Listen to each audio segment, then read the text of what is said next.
신데렐라라는 동화를 여러분 아시죠? 저희 딸이 정말 좋아하는 그런 동화책입니다. 책을 읽어주며 새삼 느끼는 것은 읽어주는 저 자신이 예전에 무심코 들어와서 희미하게 알고 있던 어린이들의 동화 내용들을 이제야 확실히 알게 된다는 것입니다. 그래서 조금 알아보니 신데렐라는 오래전부터 여러 만담 설화들로 전해지다가 그것이 여러 가지 다양한 이야기들로 사람들에게 구전으로 전해져 오다가 1950년에 미국의 월트 디즈니라는 영화사에서 이걸 장편 애니메이션으로 만들어 선보이면서 그제서야 전 세계에 널리 퍼지는 아주 유명한 그런 이야기가 되었다고 합니다. 신데렐라라는 이름의 뜻은 죄를 뒤집어 쓰다 라는 말입니다. 집안일을 너무 열심히 하고 청소 굳은 일에서 나오는 먼지 그리고 죄를 계속해서 가까이 하여서 그 죄에 항상 뒤덮여 있어서 검게 그을린 것처럼 보이는 것이 신데렐라가 신데렐라라고 불리우게 된 배경입니다. 그런데 이 신데렐라의 이야기를 단순히 그냥 인생 역전의 이야기 또는 얼굴이 예뻐야 잘 된다, 백인 우월주의, 얼굴이 하얘야 잘 된다라는 식의 해석으로 끝내버린다면 사실 그거는 반쪽만 보는 것입니다. 사람들은 이 이야기에서 강렬한 부분이 사실 그 부분이기 때문에 어떤 잘난 그 예쁜 것의 통쾌한 복수, 아름다움의 승리, 그 쾌감을 이 이야기에서 발견하곤 합니다. 사실 그래서 또한 비판하는 사람들도 있습니다. 하지만 이 신데렐라 이야기에서 정말 중요한 부분은 그 이름 자체에서 이야기하듯 먼지와 죄를 뒤집어 쓰듯 감추어 있던 그 아름다움입니다. 그리고 그 아름다움은 그 이야기에서 말하듯이 스스로 드러나는 것이 아니라 어떤 마법이나 왕자의 선택 같은 내가 선택할 수 없는 신비한 무엇인가가 나를 끌어올려줘야 하는 것입니다. 참 아름답지만 그 아름다움이 드러나지는 않는, 내가 어떻게 해볼 수가 없는 굉장히 수동적인 인물이 바로 이 죄를 뒤집어 쓴 여자아이 신데렐라입니다. 이렇게 생각해 봅니다. 아름다움이란 감추어져 있어도 여전히 아름다운 것입니다. 그리고 그것을 알아봐주고 드러내주는 외부에 무엇인가가 있을 때 그 아름다움은 비로소 빛을 발하게 되는 것입니다. 그리고 또한 사람은 모두 아름답습니다. 하지만 우리는 그 아름다움을 서로 발견하지 못합니다. 부족한 눈으로, 환경이 만들어내는 편견의 눈으로 사람들을 바라보기만 하면 그것이 재처럼 우리의 눈을 가리워서 완전하게 바라보지 못합니다. 그저 부족한 부분만 바라보고 또 싫은 부분, 못된 부분만 바라보기 쉽습니다. 고린도 전서에서 말하듯 완전함으로, 사랑의 완전함으로 우리가 바라보지 못하는 것입니다. 그래서 우리에게 절대적인 무엇인가, 하나님이 필요한 것입니다. 그래서 우리에게 말씀이 필요합니다. 성령 하나님의 역사하심이 필요한 것입니다. 오늘 말씀 갈라디아서 2장의 본문은 계속된 바울의 과거 행적에 대한 자세한 이야기를 하고 있습니다. 14년 후라는 말이 나오는데 이것이 회심 후에 아라비아에서의 3년을 포함한 14년인지 아니면 그 3년 후에 14년인지 정확히 알 수는 없습니다. 하지만 14년이란 기간만으로도 오랜 기간이 지난 후라는 것은 알 수 있습니다. 그리고 바나바와 함께 예루살렘으로 갔다는 것에서 또 이방인의 할례에 관한 이야기를 했다는 것에서 보았을 때 오늘의 이야기는 사도행전 15장에 나오는 예루살렘 회의, 그것과 동일한 모임이라 생각해 볼 수 있습니다. 바울이 갈라디아서 본문에서 자신의 행적에 관한 이야기를 하면서 계속해서 지금 강조하며 말하고 있는 것은, 바울 자신이 전하는 복음은 어느 사람에게서나 또는 세상에서 온 것이 아니라 오로지 하나님께로부터, 하나님의 계시로부터 온 것이라는 것을 계속 강조하고 있습니다. 그래서 다른 제자들과의 만남도 최소한으로 가지려고 노력합니다. 이렇듯 바울의 마음은 확고합니다.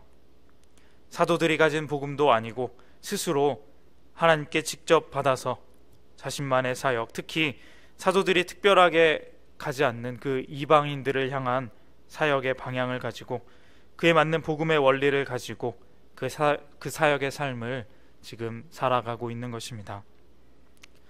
그런데 가만히 이 말을 들어보면 이상하기도 합니다. 특히 바울이 아닌 사도들의 입장에서 이 바울을 바라보면 조금 유별나 보이기도 합니다. 왜 굳이 그렇게까지 혼자만의 입장을 고수하려 하는지. 복음이라 함은 우리 모두 예수님 안에 하나이고 같은 하나님을, 같은 구원을 전하는 것인데 이렇게 구분지을 필요가 있을까 하는 의문이 들 수도 있습니다. 우리가 아는 많은 편지들은 바울이 쓴 편지이기 때문에 우리는 사실 지금까지 바울의 보는 시각으로만, 바울의 입장에서만 이 상황들을 보게 되는데, 한번 제자들, 다른 유대 사도들의 입장에서 이것을 바라봅니다. 예수님을 믿는 사람들을 죽이러 다니던 자가 어느 순간 예수님을 만나고 변화받아서 이제는 복음을 전한다 합니다. 그건 너무 좋은 일인데, 그렇다면 그 복음을 전하려면 우리에게 와서 함께하며 말씀을 나누고 우리가 예수님께 직접 들은 그 복음, 그 같은 복음을 듣고 함께 전하며 그렇게 같이 복음의 길을 걸어가야 하는데, 이 사람은 처음부터 혼자 떨어져서 혼자서 복음을 전하고 굳이 우리 사도들과, 이 유력한 사도들과 함께 하는 것을 꺼려 하면서까지 자신만의 복음을 지키려 합니다. 마치 우리 사도들이 틀렸다는 듯이 말입니다. 그래도 그럴 것이, 바울은 나중에 그 복음을 전해준 바나바와 싸우기도 하고, 이제 이 본문 다음에 나오지만 사도들 중에 으뜸인 그 대단한 베드로를 책망하기까지 합니다. 이렇게 본다면 사도들의 입장에서는 바울이라는 사람이 조금 괘씸해 보일 수도 있습니다. 아니, 괘씸한 것을 떠나 심각하게 고민해 볼 수도 있는 것입니다.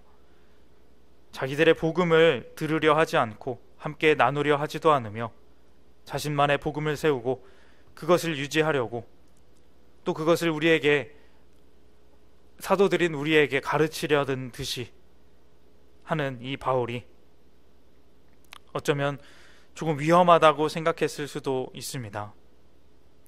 바울은 말하기를 유대 사도들은 유대인들에게, 할례자들에게, 바울 자신은 이방인들에게로, 무할례자에게로 부르심을 받았다, 이렇게 이야기를 하지만 사실 이걸 다르게 생각하면 우리와 다른 복음을 가지고 있다라고 말할 수 있습니다.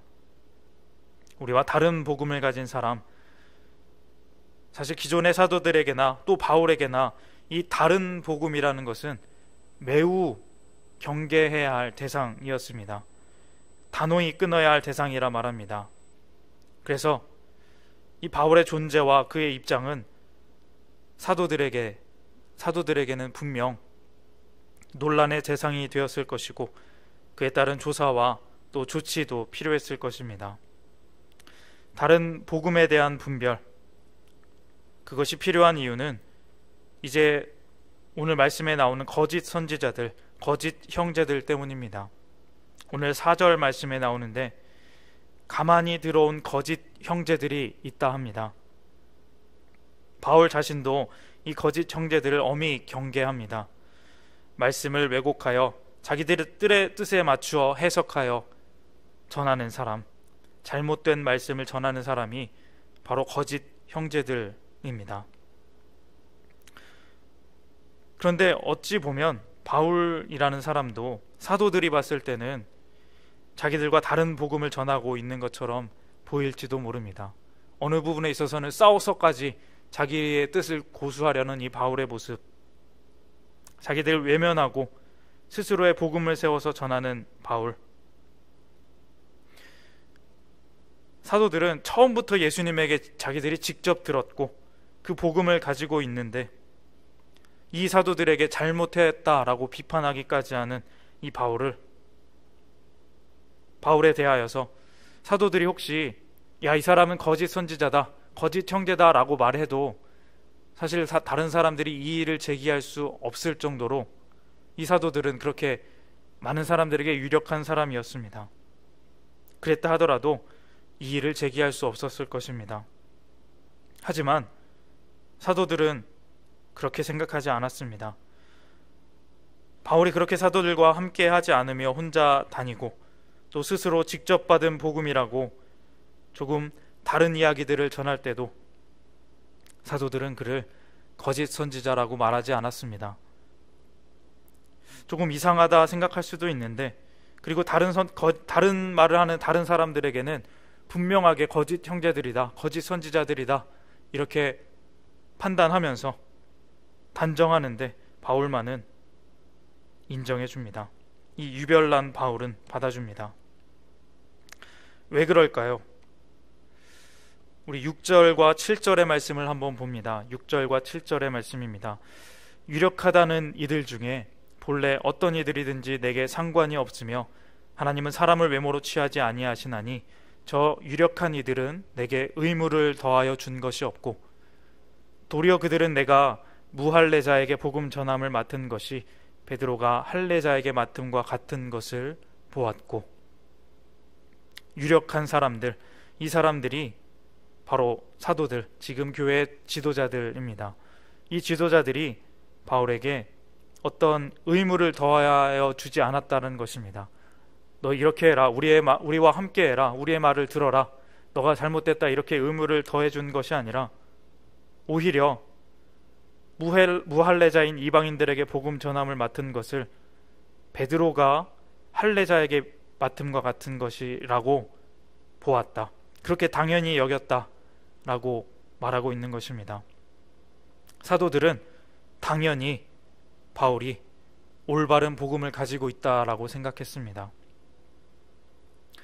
사실 그 전에 여러 가지 다툼과 변론이 있었습니다. 사도행전에 보면 어떤 유대인들이 바울에게 이렇게 말합니다. 그리스도인은 반드시 할례를 행해야 한다 라고 말했고, 바울은 그렇지 않아도 된다 라고 말해서 이 둘 사이에 큰 다툼이 있었습니다. 그래서 그것을 가지고 예루살렘에서 모여 논의가 있었는데 사도들은 놀랍게도 바울의 손을 들어주었습니다. 할례라는 것, 이 할례는 예전부터 율법에서 하나님이 명하신 바이고 그것을 지키는 것이 더 맞다고 당연하게 생각할 수 있지만, 그래서 어떻게 보면 이 싸움에서 바울이 불리할 수도 있었지만 사도들은 오히려 바울이 맞다라고 판단했습니다. 할례를 행하지 않아도 된다, 그리고 오히려 할례를 행해야 한다고 말하는 사람들에게 거짓 형제들이라고까지 말하게 되었습니다. 왜 그랬을까요? 사도들은 왜 이 특이하고 유별난 바울의 말을 끝까지 믿어 주었을까요? 바울에게 무엇이 있었기에 그들과 함께 하지도 않고 이런 다른 말을 하는 바울을 끝까지 믿어 주었을까요? 8절의 말씀을 보면 그 답을 알 수 있습니다. 8절의 말씀입니다. 제가 읽겠습니다. 베드로에게 역사하사 그를 할례자의 사도로 삼으시니가 또한 내게 역사하사 나를 이방인의 사도로 삼으셨느니라. 베드로에게 역사하사 그렇게 사도로 삼으신 이가 또한 내게 역사하셨다는 것입니다. 역사하심, 이 역사하심이라는 것이 바로 분별의 기준입니다. 역사라는 것은 영어 성경에 보면 work라고 나옵니다. 일하는 것이죠. 일하심, 하나님의 일하심. 베드로를 통해 일하신 하나님이 그와 동일하게 바울을 통해서도 일하셨다는 것입니다. 베드로와 사도들에게 나타났던 그 성령 하나님의 놀라운 일들이, 이적들이 바울에게도 똑같이 일어나게 됐다라는 것을 이 사람들이 목격하고 또 증언했기 때문입니다. 그래서 9절에 그들은 친교의 악수를 했다고 나옵니다. 무엇이 옳다 그르다 판단하기 어렵고 부족한 사람들인 사도들에게 그 판단의 기준은, 복음의 올바름의 판단의 기준이 무엇이었냐면 성령의 역사하심이었습니다.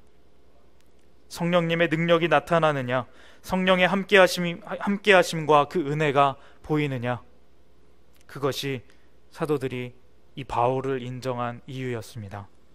사도행전 15장 12절에 이렇게 말씀합니다. 온 무리가 가만히 있어 바나바와 바울이 하나님께서 자기들로 말미암아 이방인 중에서 행하신 표적과 기사에 관하여 말하는 것을 듣더니. 아멘. 성령 하나님께서 바울과 바나바와 함께 하셨습니다. 그리고 이방인 중에서 표적과 기사를 행하셨다 합니다. 많은 사람들이 그 능력과 기사, 하나님의 일하심을 보고 들었습니다. 그리고 하나님의 복음이다 인정하지 않을 수 없었던 것입니다. 세상에는 참 많은 기준들이 있습니다. 많은 사람들의 의견들이 있습니다. 어떤 것이 옳은 것인가, 어떤 것이 하나님의 뜻일까 궁금하기도 합니다. 어떤 것이 가장 아름다운 것일까? 그런데 이 아름다움이란 것은 감추어져 있습니다. 밭에 감추인 보화처럼 숨겨져 있는 것이 진정한 아름다움, 진리입니다. 그런데 이 아름다움이 드러날 수 있는 방법이 있습니다. 그것은 성령 하나님의 함께하심에 있습니다. 성령 하나님의 그 능력으로 임하실 때 마치 신데렐라가 마법으로 그렇게 환상적으로 아름다워지는 것처럼 아름다움이 참 아름다움으로 새롭게 드러나는 것입니다. 다시 말하자면 성령 하나님이 함께 하심을 본다면, 그 사람에게 성령 하나님께서 함께 하신다면 그것은, 그 사람은 우리가 믿고 따라도 되는 참 아름다운 진리의 말씀, 진리의 사람이라는 것입니다. 바울이 아무리 독단적이고 특이할지라도 그에게 임하시는 성령 하나님의 능력을 바라볼 때, 성령 하나님께서 함께 일하심을 바라볼 때 사도들은 그의 복음을 인정하지 않을 수 없었습니다. 성령 하나님의 역사, 그것이 우리의 삶과 복음의 완전한 기준입니다. 사랑하는 여러분, 우리의 삶의 기준은 무엇입니까? 우리가 사람을 판단하고 또 나를 판단하는 기준은 무엇입니까? 보여지는 이미지, 누군가 잘생기고 예쁜 것, 선함, 부, 명예, 이런 것들도 다 중요하지만 사실 진짜 가치는 보이지 않고 숨겨져 있습니다. 우리가 아무리 노력해도 얻을 수 없는 가치, 그것이 있습니다. 성령 하나님의 능력, 그것이 우리의 삶의 가장 중요한 가치입니다. 그것만이 우리의 삶을 가장 아름답게 만들 수 있는 것입니다. 오늘 이 시간에 기도하심으로 성령 하나님을 구하시기를 바랍니다. 바울과 또 다른 사도들이 모두 인정했던 그 하나님의 함께하심, 복음의 가치, 우리가 평생 따라야 할 진정한 아름다움, 그 삶을 구하고 그 삶을 살아갑시다. 하나님이 그 능력으로, 그 역사하심으로 우리와 함께 하실 것입니다.